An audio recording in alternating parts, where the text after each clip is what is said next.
demoiselle. Même si elle me promet un destin cruel, j'ai besoin d'elle, y'a qu'avec elle que je vois la vie belle comme une aquarelle. Elle me donne des ailes, cette demoiselle. Le mauvais sort en est, tu dois rester fidèle. J'ai fait sa connaissance un soir où j'étais déprimé. À peine avais-je aperçu que son image était imprimée. Je savais que c'était elle. Je ne veux pas participer au massacre de ma propre race. Elle avait mis beaucoup de gens à la rue, que sa caresse est un venin et qu'elle tue. Malgré toutes ces mises en garde, j'ai voulu savoir si elle m'aiderait à penser mes blessures. Mais quand je me suis aperçu qu'elle mentait, c'était trop tard. Je ne pouvais plus me passer de ce qu'elle manger. Ça, qui a valé, ingurgité. Bête mot, savez mot, mon bras fait ça. C'est trop dangereux. J'ai 33 ans. Je suis né à Cayenne. Ça fait 7 ans que je fais ça. 7 ans que je fais passer de la coke entre Cayenne et Paris. J'ai besoin d'elle, y'a qu'avec elle que je vois la vie belle comme une aquarelle. Elle me donne des ailes. C'est une particularité qui fait qu'on approche des personnes qui sont vraiment dans la rue SDF et qui sont vraiment désocialisées. Il y a une prise en charge depuis peu au CSST psychologique, mais qui est très très importante, et médicale évidemment. Donc on fait avec eux aussi toutes les démarches sociales, parce que c'est vrai qu'ils n'ont plus que le produit dans leur vie, donc il n'y a plus de papier, il n'y a plus rien en général. Donc, enfin, on a ce que les éducateurs suivent, c'est vraiment des personnes qui sont totalement désocialisées. Après, il y a aussi des personnes qui ne sont pas totalement désocialisées, qui ont des problèmes de toxicomanie.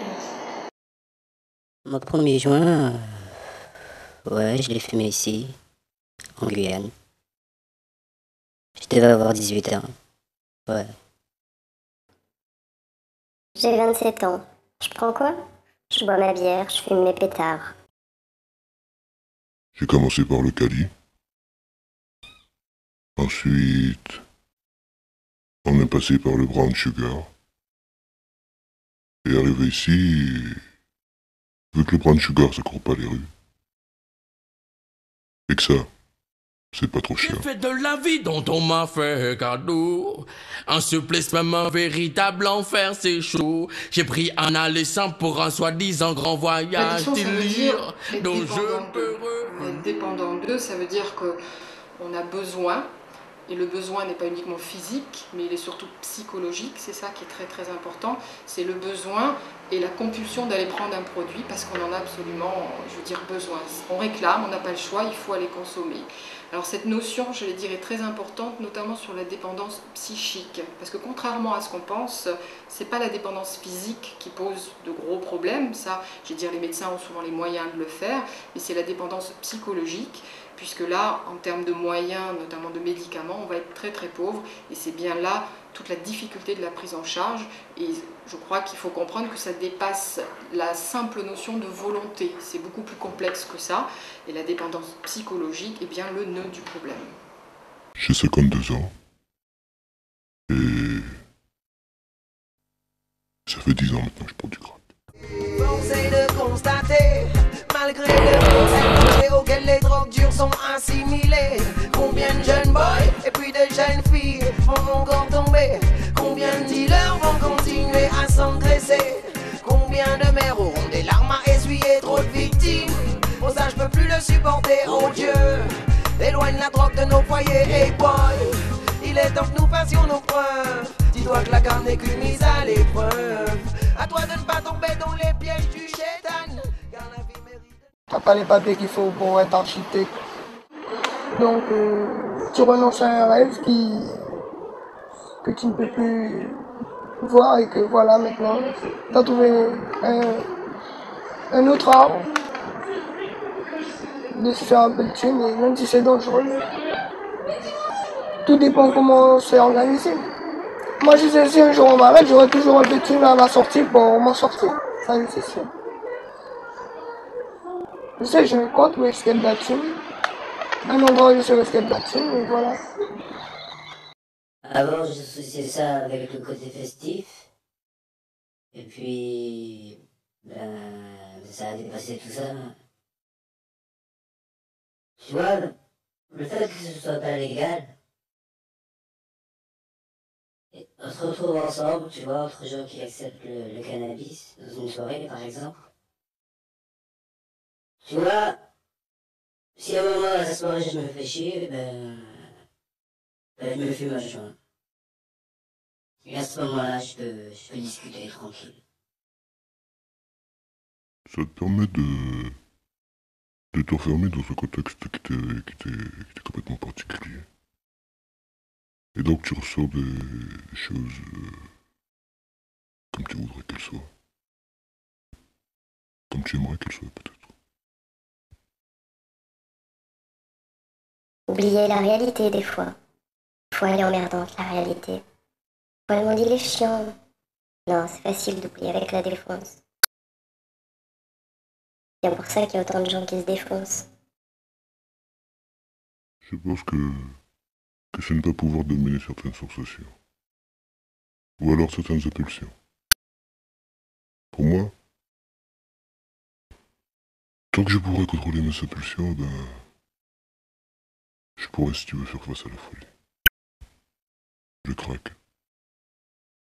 Ça m'aide à contrôler certaines impulsions, tu vois.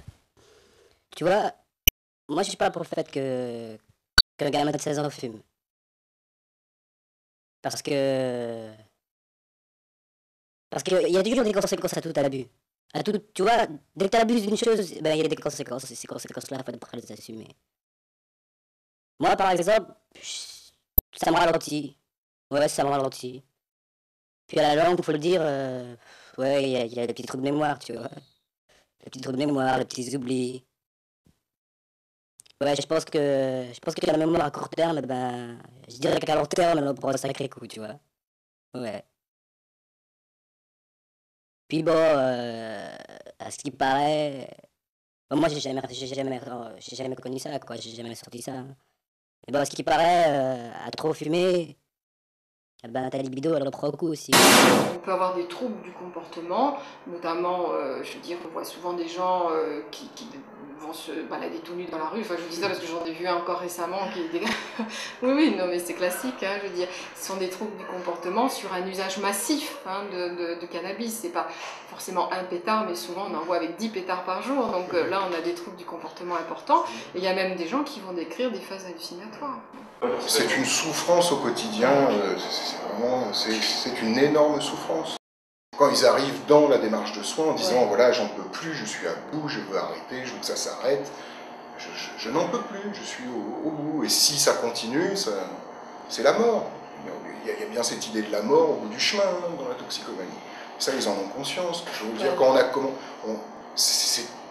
dans la majorité des cas, l'entrée en toxicomanie et le parcours d'un toxicomane, c'est quand même jalonné par la perte, déjà de ses sensations, de ses motivations, mais aussi de sa famille, de ses amis, de son travail. Après vient la prison, la maladie, les mauvais coups. Là, le junkie s'étend, on pourrait l'écraser ou le jeter dans un étang. Et si je me défends, vois ce qui se passe sera toujours à mes dépens. J'ai pas d'habit décent, trop loin sont les jours où je brassais des mille et des cents. Maman l'a dit 17 ans, mais si c'était le dash, je crois que je n'aurais pas. C'est la guerre qui se prépare.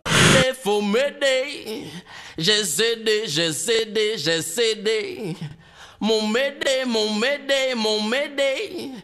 Veut bien me garder lucide, même si je suis stupide. Faut m'aider. À cesser.